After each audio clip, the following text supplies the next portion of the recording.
Hello and welcome, my flaming napkins of the apocalypse. It's SJB here, and this question comes up a lot.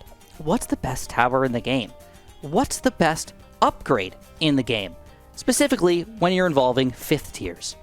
And today, I'm not going to answer that question, but I'm going to give it my absolute darned tootest try to make sure that we understand what is the best 5th tier tower in Bloons Tower Defense 6 by running a copious amount of experiments to try to figure it all out. So, to start you guys off, we should mention that there are 23 towers in this game, which means there are 69 different 5th tier towers in this game, and that means there's going to be a lot of stuff going on. All tests will be run on Sandbox Mode, which, if you guys don't know what Sandbox Mode is, we get to just send out as many balloons and however many balloons we want to, and just kind of look at what's going on. The general idea is usually to just figure out how many pops you're getting with this stuff, because you can easily just reset it by resetting ability timers. You can reset pop count amounts by just clicking this button. You could even just delete all the balloons by clicking this button, which allows you a lot of different things, and you can even go crazy and delete all the monkeys on the screen by clicking this button. It makes testing things out a lot easier. So the very first thing that I want to know is it worth it to get an alchemist? And on a majority of towers, and a significant amount of towers, it is just worth it to get an alchemist. It's also going to make all of our testing a lot easier because it gets rid of a lot of weaknesses, like that lead popping power weakness that random towers, even 5th tier towers, are just going to eventually end up having, and that can ruin some of our experiments. So all 5th tier towers, whether or not they are helped by it or not helped by it, are going to get an alch play, because most towers, let's look at them, I mean, you're talking $60, $70, $50,000. It's just worth it to spend another $4,000 or $5,000 just to get the alch. It's going to make it more powerful. Even weird towers that you might not expect to be all that powerful from it will get a huge boost, even like Ultra Juggernaut. And you don't gotta believe me, we can test it out. So I'm just going to throw down 2 quick big chunks of rainbows here, and we're going to see how many pops we get here. With the alch play, we get about 51,000, and without the alch, we get 40,000. And to me, that means it's definitely worth it just to get... Oh, we got a few more. 40,400. It's just worth it to get that alchemist. Our first experiment is going to be the round 63 test. And all we want to do is test every single tower and see, do they pop round 63 without losing 100 lives? If you can, you succeed. Ultra Jug is a yes! Just want to note really quickly that I'll be picking the cross path that'll be most beneficial for each situation. In this situation, I just get to decide what I think is going to be better. Unfortunately, Plasma Monkey Fan Club is not quite able to do it. It's close, but not quite there. Crossbow Master, easy. Glaive Lord, easy. Permacharge? Absolutely. Within our experiment parameters, the Moab Dom's actually a no, but I know that you can do it if you don't have an alchemist, which is just really, really, really weird that sometimes buffs can actually make you worse. But in this situation, check it out. Blood Crush, yeah. Mob Eliminator, not quite. Bomb Blitz, easy. Oh, melted. Super Strom is tight, but it looks like it is possible. Tech Zone, no. Super Brittle's like a maybe, but we did not succeed this time. Absolute Zero, surprisingly, yes. Icicle Impale, Balloon Solver, yeah. Blue Storm, yeah. Super Glue, no. Cripple Moab, no. Elite Sniper, yeah. Elite Defender, also yeah. Guy Shredder, yep. Zarbomba, surprisingly easily. The Big Plane, yeah. Patchy Prime, yep. Special Operations, yeah. Comanche Commander, also easily. The biggest one, yeah. No micro Papanaw, yes. Balloon Incineration, no micro, yes. By the way, if you guys are enjoying the content, please press that like button, and please subscribe if you like these really long and crazy videos. Took a lot of time to edit and stuff, and pressing the like really means a lot to me. What do you think? Super tight, 2 abilities, but Mad is a yes. Bez, easy. Archmage, easy. Wolp, easy. Pod, barely, but yes. True Sun God, no. No, I'm just joking. Anti-Balloon, yes. Legend of the Night, yes. Grandmaster, easy. Grand Sabo, no. Master Bomber, it's so close. Will he? No, barely. Retest? Without a Permabrew? And we did better. Okay. Permabrew, not quite. Total Transformation, no. BMA, not at all. Superstorm, easily. Spirit of the Forest, easily. Avatar of Wrath, easily. Farms, no. Super Mines, honestly, just obliterated. Karuta Spikes, also easily. Permaspike, built very, very late, yes. Revised, no. Primary Expertise, yep. Century Champ, yep. Ultra Boost, better than I thought, but no. The Big Trap, unluckily, no. Maybe. With Yes. Hold on. With Micro? Yes. Gigasaur? Yes. Pubukai? Easily. Megalodon? Yeah. Carrier Flagship? Yep. Pirate Lord? Yes. Trade Empire? No. Energizer? Yes. Sub-Commander? Yes. Preemptive? Yes. Results time! After all of that nonsense, could we beat round 63? Generally, yes. Most towers did beat round 63 by themselves. There are, I believe, 16 different no's. I tried to count manually, so I don't know. I'm not like an Excel spreadsheet nerd or anything like that. But some of them surprised me. So, first of all, I thought more of these towers would get knocked out just by not having their ability ready at the right time, but most of the abilities even got through this without too many issues. Plasma Monkey Fan Club makes complete sense. The MOAB Eliminator makes complete sense that we weren't able to do it. Tax Zone. Come on. How could Taxo not pop it? But it just happened. And also Super Riddle got kind of unlucky, but wasn't able to do it. Big standouts for me, though, were the Glue. I did not expect Glue Storm to actually be successful in popping them. And then Super Glue, I thought, it does pop Moabs pretty good, but I thought, maybe it should still do a good job against Ceramics. It did not. Also, Cripple Moab. Obviously, again, designed for Moabs, but it's still a very expensive tower. Not being able to pop Ceramics like that just kind of sucks. Having almost all the military monkeys succeed was not a big surprise. They're all really, really good towers in their own right, especially as 5th tier towers. Ninja also not making it, Permabrew not making it, and Total Transformation and BMA not making it. Kind of all makes sense here. Nose. Not upsetting or anything like that. Also, nose across the board for the banana farms here. Can't be upset with that. And also nose for 2 of the villages here, which obviously don't do any actual pops. Most of the towers that did not succeed, though, were the ones that usually buff other towers or do other things, or do special late-game things that we're not really used to. But most 5th-tier towers in this game can pop round 63. So after running that experiment for round 63, and cutting it down to about 5 minutes for you guys, I realized that it took me over an hour to actually record all of that nonsense. So I am going to actually change what my plan was. I was originally going to test every single tower every single time, and I decided to make this a little bit different. I'm going to make this a knockout round. All right, every single round that we knock out a tower that he can't do it, they're out for the rest of the game. Just kind of for fun. All right, now, normally in every single situation where I'm testing out towers, the one thing that I like to do is I like to compare the price to performance. And in this video, I'm going to not do that, which is very awkward and very weird for a lot of people. But normally I like to say, this pops this many balloons for costing this low percentage of money. We're going to say, gonzo. I don't care about price to performance. I care about brute force and brute performance. And who can actually make it as far as they possibly can with maybe a cheap price might still be a good example of a good tower. Any which way, let's have some fun. And we're going to start with the Ultra Jug on round 81 is going to be our new test. We're going to be doing BFBs this time. And the reason why I want to do round 81 in particular is because this is the quote-unquote free play rounds, or the rounds where ceramics turn into super ceramics at this point. And we still have to pop a pretty beefy Moab layer, right? So you gotta pop the Moab layer and still be good enough against ceramics that you can pop all the ceramics on the inside as well without any issues. I will be trying to micro whenever I can, but obviously you can't micro perfectly every single time, so we'll have to see what happens here, basically. And Ultra Jug, unfortunately, no. Crossbow Master! Yes. Blade Lord, yes. Permacharge, easy. Moab Dom, yes. It's taken me months off of my life, but Balloon Crush was indeed a yes. Ooh, Bomb Blitz, yes. Inferno Ring, yes. Super Strong, yes. Absolute Zero, no. The Impaler, no. Balloon Solver, yes. To be honest, I'm kind of impressed that Glue Storm is doing anything here, but unfortunately, it's not enough.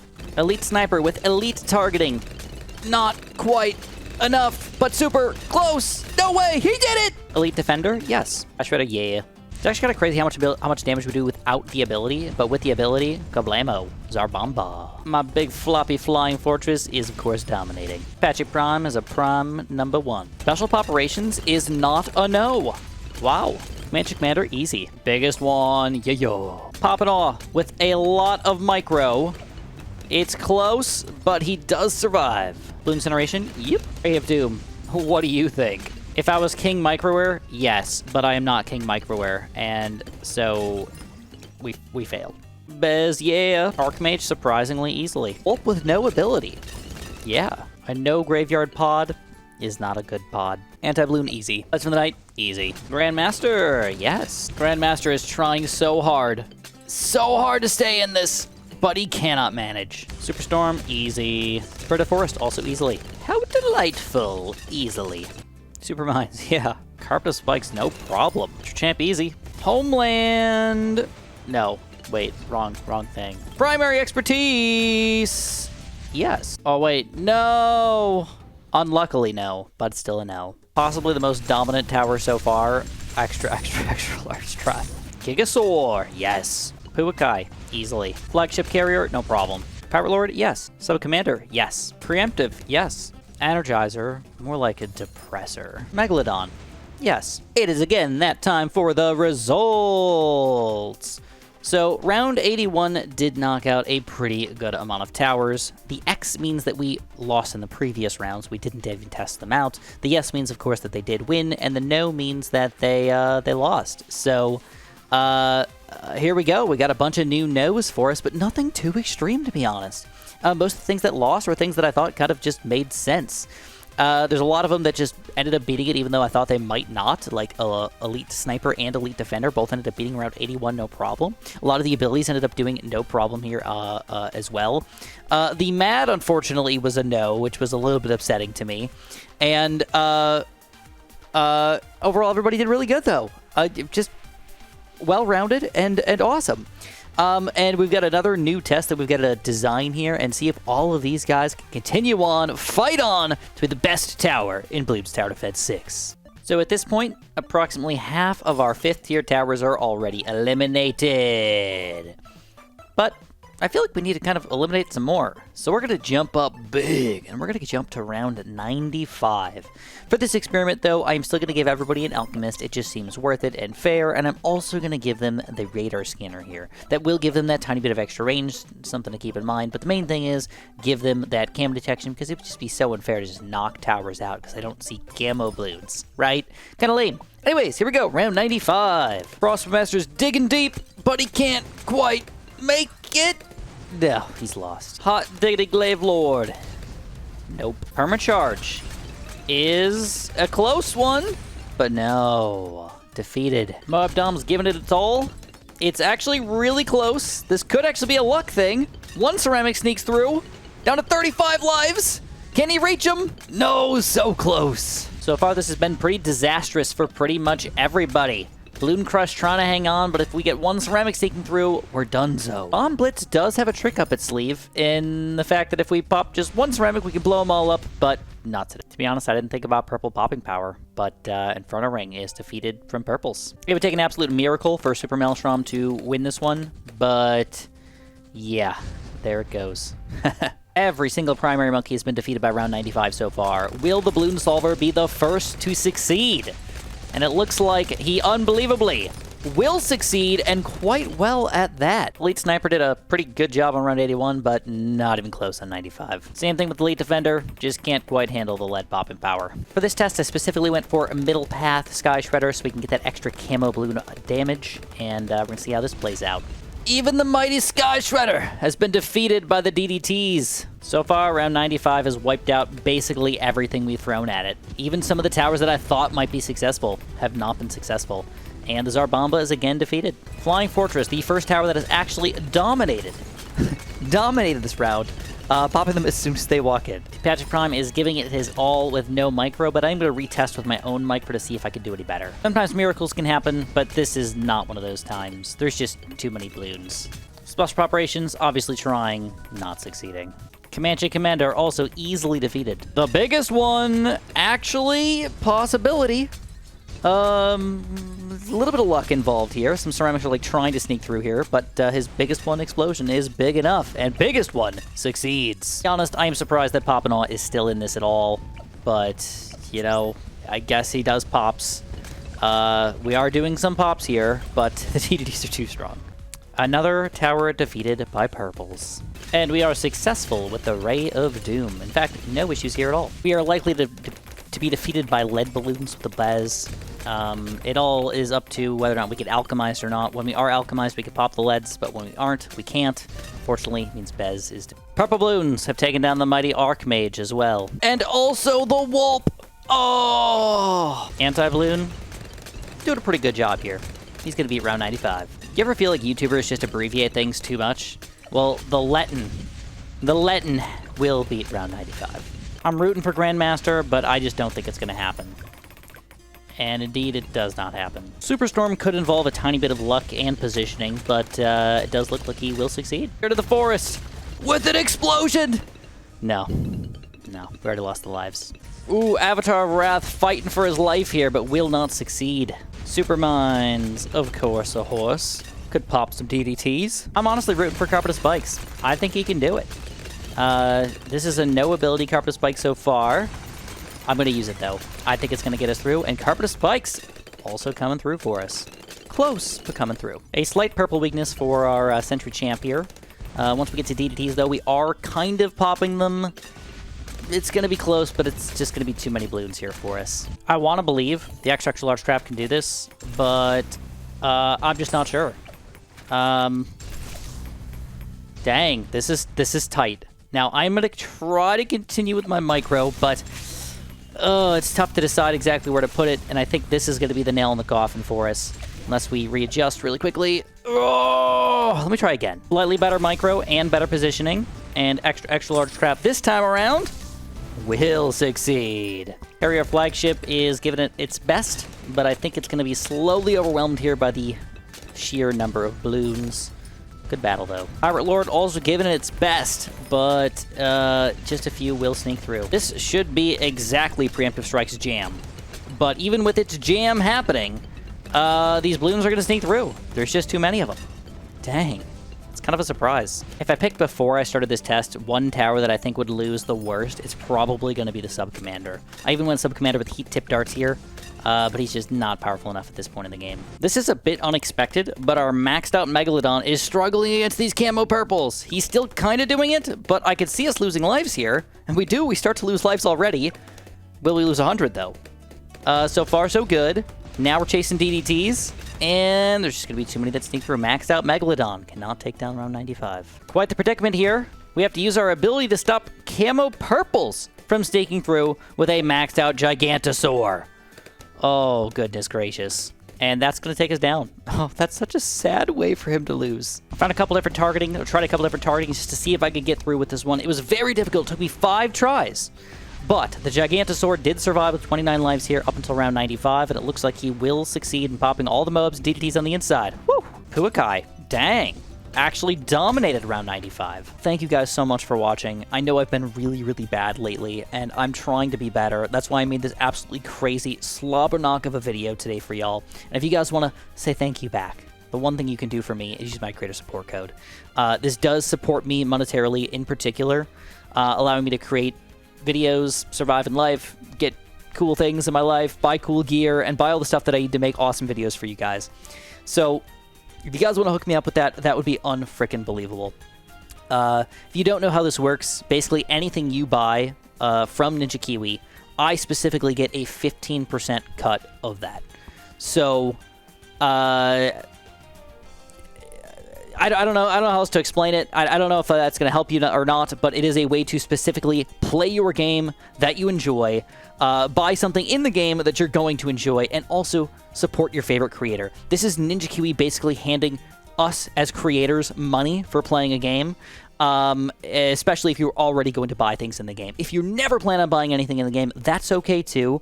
Having this as your code anyways still helps me as a creator because it shows Ninja Kiwi that many people have still used my creator support code. So if you guys want to use it, that would be unbelievable. If you never buy anything in the game, that's okay. I completely respect that. But if you do want to support me, you can use that code, and I'd really, really appreciate it. Thank you guys so much, and continue to enjoy the video. And that round has eliminated another 2/3 of the remaining towers. We are left with approximately 1/6 of the starting towers left over. Who is left at this point? First of all, the Balloon Solver! Probably the most impressive out of any of the towers so far. Everybody knows he's pretty good right now, but popping around 95 as a solo tower that costs approximately $30,000 total is just insanity. Compare this to some towers that are costing double, if not triple, and they also couldn't beat round 95 by themselves. Luckily, the Flying Fortress is able to do it. The biggest one, another really powerful tower. The Ray of Doom, actually easily able to do it. Anti-Balloon and Ledge of the Night, two of the most expensive towers in the game. They should be able to do that. The Superstorm, knocking out the other two Druids, which I thought might still make it past this. and up to Super Mines and Carpet of Spikes, another surprising contender. I don't think a lot of people think of Carpet of Spikes as one of the best towers in the game, but dang, it's doing pretty solid. And last but not least, the three that I don't want to say like surprised me a little bit, but extra large trap did pretty good with some micro. The Gigasaur, so close to losing there, but he did power through for us, and Pubukai just absolutely dominating round 95. No issues so far at all with that one, and he's going to power through, leaving us with 12 total towers left at the end. What kind of test do we want to run next? Honestly, I'm not sure that this is the best test, but we've tested out a couple different things. We've tested out just overall ceramic popping power and balloon popping power in the early game. As a 5th tier tower, if you're getting an early 5th tier, you want to be able to pop around 63. Then we tested around 81 because it's a special new type of balloon. It kind of shows you what you're going to do for the rest of the game. 80 plus. Then we tested around 95 because that was just a completely new beast. DDTs require cam detection, obviously, lead popping power, and just the ability to pop a lot of quick balloons very, very quickly. Shows how good you are. And I figure, instead of just jumping up to a bad balloon, I think we should test out round 98 and see if any of these towers can solo round 98 and how many of them just dominate it. We might only knock out a few of our towers here, but I feel like we should play it anyways. So we go, round 98. We're going to test out, first of all, the Balloon Solver. If this guy could solo round 98, he is officially the best tower in the game by far, just because of the cost. I don't even care. Look at this. I got a 23,000 sell price here, but I have a strong feeling these balloons are going to be too beefy for him. But we are soloing through all of the reinforced BFBs. Yeah. Oh my gosh. Yes, we did. We popped every single reinforced BFB on round 98. And then here we go against the Zoma Gods. They're just going to be too beefy for us. But we do get them down to BFB layer. Hold the phone. Hold the phone! No way! He couldn't possibly! Could he? The Balloon Solver! Oh! What? Oh. I gotta try that again. We got a real solid chance here. I don't want to say we're golden, but if we hit right, the Balloon Solver will actually beat round 98 with a little bit of positioning. It's really close. Mob's to the back, but he frickin' does it. Balloon Solver. Best tower in the game. I'm just gonna call it right now. Best tower of the game. Balloon Solver. And a much less close of a call, Flying Fortress beats round 98 basically as soon as the balloons walk in. This should be the biggest one's jam. He should just be good against big chunks of balloons. Unfortunately, we already lost. Okay, I gave it some better micro, and this time around, we get through the BFBs. Do have some Zoomer Gods coming up in here. We're going to have to micro just a little bit near the back, but it looks like we do manage. Round 98, biggest one takes it down. I can honestly say I was expecting more eliminations by this point, but Ray of Doom also going to succeed. Anti-Balloon can beat it without the ability, but just for fun. Boink. And Lead to the Night dominates, of course. Superstorm may require a tiny bit of luck, with Ceramics not specifically sneaking through. I do technically have 120 lives at this point, not just 100, but, you know, we're just going to go with the flow on this one. See if we can take them all down. So far, it actually does look pretty good. Superstorm is dominating. We turned round 98 to Swiss cheese right there. Superstorm. Definitely expected more eliminations, but round 95 is just a killer. Round 98 is not that bad, I guess. This has got to be our first loss. I don't see the Carpet of Spikes pulling through here. I'm going to try to wait on my ability here for the last second. There we go. Last ability. Save us for a few more seconds, but does not save us entirely. All right, extra large trap again with micro. May not need the micro entirely, but we're gonna just go with the flow here. Also, I don't have an alchemist on this guy right now, and I know I've made that mistake a few times, but I don't think I've eliminated anybody without an alchemist, without it actually just being absolutely awful. Any which way, looks like, yeah, again, needed a micro just a tiny bit here, but we succeed. Extra large trap, baby. So the Gigasaur struggled a lot on round 95, but we managed to make it through. But he is dominant on round 98 here, easily taking him down. Puakai dominates round 98, no issues at all. So round 98, we only had one elimination. Balloon Solver, surprisingly cheapo tower here, beat round 98 by himself. And all the way down, everybody else made it except for the Carpet of Spikes. All right, 11 towers remain at this point. Question is, what is a good test? And I think a lot of people would expect me to jump to round 100. All right, we could also test out round 99 just cause, but I have a feeling a lot of these towers would beat round 99. It might knock out the Balloon Solver. Instead, I wanted to jump to an even more difficult round 102. Not the bad balloon, because some of these monkeys just aren't good against the bad. It doesn't actually mean they're a bad tower. They're just not designed for that. So round 102 is nice because it's a good variety. it's got Zoma Gods, it's got DDTs, it's got other balloons. So you have the ability to kind of test this out. And the balloons are, of course, stronger at this point than they were. Unfortunately, Balloon Solver finally defeated. Flying Fortress! Taking down Zoma Gods, taking down DDTs, reinforce Zoma Gods. A little bit tricky here, but he is managing, and it looks like he will beat round 102. Biggest one, unfortunately, cannot take down these DDTs and is also defeated. I repositioned the Ray of Doom for optimal destruction, and we will see if this pays off. So far, so good, but we're definitely getting to the point where we actually have to micro a little bit here. And once you start having to micro, it becomes a micro festival. His DDTs will go down. Last bit of reinforce on my gods. Tricky, but also manageable. Anti-balloon, still pretty dominant, taking down the DDTs pretty easily. Reinforce on my gods are a little bit more tanky for us. Balloons on the inside here definitely starting to get a little bit further. But don't forget that we have that ability here if we needed it, and fortunately we don't even need to use it. Take down round 102. Legend of Night just cuts right through everything. No issues at all. Will Superstorm be lucky enough and powerful enough to take down round 102? Gotta change him to first here, back to last, trying to target him properly. DDTs are really trying to stay through my defense here. Back to first. Just gotta leave him on first here until these DDTs are done. And it looks like... Oh, this is really tight. Oh, come on, get it! Get it! If we can get the DDTs, I think we got it. And we do. It should be noted that I did not let spikes build up for super mines. I basically build it and then send out the round as quickly as I can, within reason, and no issues here. The big trap is just too hard to micro. The DDTs are too quick, and I'm just gonna let it go. I tried. I can't do it. The Gigasaur, again, coming out very, very much on top. DDTs are going down. Oh my god, it's going down. Everything just goes down with ease. Just down the gullet. Uh-oh, Puakai, he's trying. He's slurping them backwards. All it takes is one mistake, though. But it looks like once we get rid of the DDTs, these ZOMGs should be easy. Take a while, but they do die.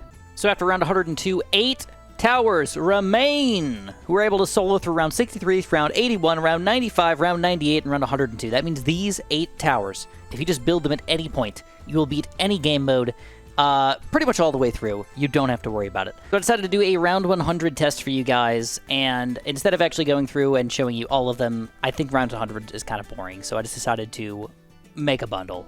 Everybody on the left here is able to beat a bad balloon by themselves, and everybody on the right here is not able to beat a bad balloon by themselves. So officially, extra large trap is out, and Superstorm is out. Superstorm only did about 4,000 damage total. Extra large trap basically did almost none, like 100 or something like that. So he's gone. So everybody else not only beat it, but actually dominated. So we need to turn up the heat at this point. We need to go bigger. We need to go way stronger and see how big these guys can handle it. We need to start knocking some towers out here. We're going to jump to a much higher round. We tried around 102. We tried around 100. This is just a big round. We get round 125, which don't forget, every single round beyond round 100, beyond round 80 actually, is going to start getting drastically stronger and faster balloons. So these are not just Zoma Gods anymore. They are super strong Zoma Gods now. The question is, can our towers still succeed against such ridiculous odds? And Flying Fortress? It's close, but he does. Ray of Doom is an interesting one. It does require a little bit of micro here, but with a tiny bit of micro and kind of just jumping back and forth to make sure I'm lasering at least some of these balloons here, I think we can manage this. I think we can pull this off, and indeed we can. All right, sweet. Those go down. I don't want to say easily, but go down. The anti-balloons succeed. Ooh!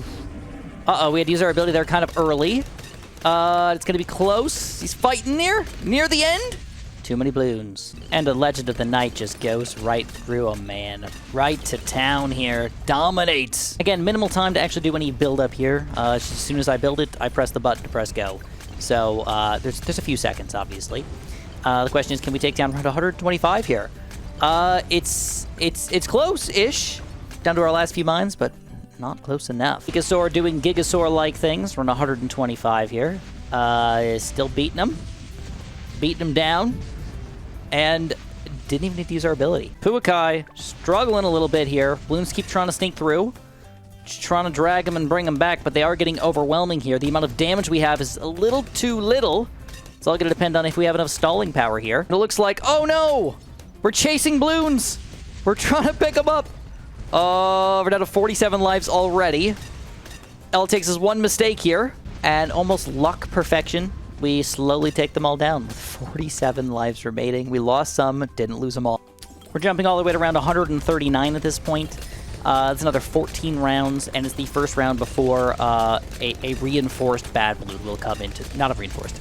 Multiple bad balloons actually start coming out in free play. So, we're going to have to see if we can manage here. And it looks like, yeah, we can. Ooh, but the Ray of Doom cannot. Reinforced Moabs are just too beefy at this point. They will sneak through. Not expecting anything for the Letton, but here we go. Letton does it. Can the Supermines get it going quick enough? There's a lot of mobs trying to come in through here. Nothing too beefy, though. And the beef is what often gets through Supermines. No. Our delicious explosive curtains have defeated that meaty, meaty rush. The Gigasaur doing Gigasaur-y things. Uh-oh. Starting to get smidge overwhelmed here, specifically with Reinforced. I do have a stun available. We're going to wait as long as we possibly can on that stun. We got to use it. And with the stun, the Moabs do go down. Gigasaur still in play. I'm not expecting Puukai to lose, but you never know. Sometimes surprises do happen. Uh-oh. Yes, surprises sometimes do happen. He's starting to chase. Trying to bring him back. The Ceramics trying to grab him, and no. Puukai is defeated by round 139. And then there was 4. The Gigasaur, the Legend of the Night, the Supermines, and the Flying Fortress. If you thought things were going to go different, I'm sorry. These are some of the most expensive towers in the game, and obviously some of the best towers in the game. So instead of just trying to eliminate by sending out random rounds that are eventually going to eliminate somebody, what I wanted to do is just do a pop count test. Who can pop the most balloons? That's all I want to do. So again, I've got a Gigantosaurus, just a Gigasaur, with 132 out of 132. I am going to leave the Supermines here with the Supermines fully on the screen, because that's probably what would happen in most situations. I decided to perma-brew all of them. And I don't really need to give them a village here, but I'm going to also just give everybody a Jungle Drums village. So we're going to get a Jungle Drums village with the radar scanner here. Just going to keep everything clear and cut and easy and just build it all over the place just to make sure everything is officially buffed. And I just want to test out the pop count. So we're going to run a couple different tests. First of all, 999 of these random white balloons. All right, we're just going to let them go. I have a little bit of send back here, so we might get a little bit of a pileup. So I'm going to send out more than 999 times 2, times 3, times 4, times 5, times 6, times 7, times 8, times 9. That means there's 999 times 9. There's about 10,000 of these balloons on the screen right now. I'm going to let it play out for the next couple of minutes, basically, and at the end of it, I just want to see how many pops I got. I also will be using the Gigasaur's ability here every once in a while to get those extra pops and just see if that'll give me anything. But as of right now, Flying Fortress has 1.5 million, the Gigasaur has 20 million, this guy's got 25 million, and the Legend of the Night at only 2 million. Intriguing. Alright, so after all these balloons have left us, we're at... Oh, no, they didn't leave us. Let's get rid of them. We've got only 4 million for the Flying Fortress. That's actually kind of sad when you compare that to our 51 million for the Gigantosaur. We've got 50... Oh, my God, look at that. By 300,000. So close. And only 4 million for the Legend of the Night. Clearly, the best balloon poppers in the game with those random fake balloons are Supermines and the Gigasaur. I don't even know. I don't even want to say that one is better than the other because it's just such a close number here, especially when they're so high. I'm going to call them roughly equal. But I want to run one more experiment with regular balloons. So I'm going to send out round 500. And we're just going to see, against round 500, what do we do here? What are we making happen? One thing to keep in mind is that Legend of the Night, of course, does have that one ability that does not actually count for pops. It does not actually pop the balloons when they sneak through the back there. It just deletes them out of existence. So definitely something to keep in mind there. And Supermines, obviously, I don't know if this is the best positioning for him right in the middle of the map, but usually explosions just exploding out randomly is a good thing. Oh, crap! I never reset the counter. Let me redo this. It's actually kind of funny and sad. We've lost more than this amount of lives multiple times that I've had to reset it back up to that high number. But any which way, after a round 500 battle, we're at only 1 million for this guy, only 2.5 million for this guy, 2.75 million, 5 million for the Supermines, and only 1.2 million for the Gigasaur. Clearly, he is not as good against real regular balloons. So who's the winner? Honestly, I think I got to give it to Supermines. Overall, the biggest popper against balloons, the biggest popper against real balloons. Didn't have any issues with any rounds that we sent him out against.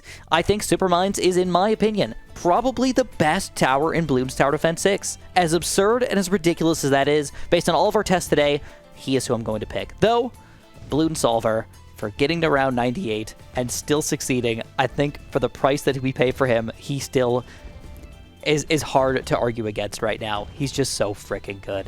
Let me know what your guys' opinions are. Let me know if you found any flaws or anything in my tests. I'm not expecting perfection. I thought I did a pretty good job overall, but if you have any problems, feel free to let me know in the comments. And of course, thank you guys so much for watching, and have a super duper delicious day.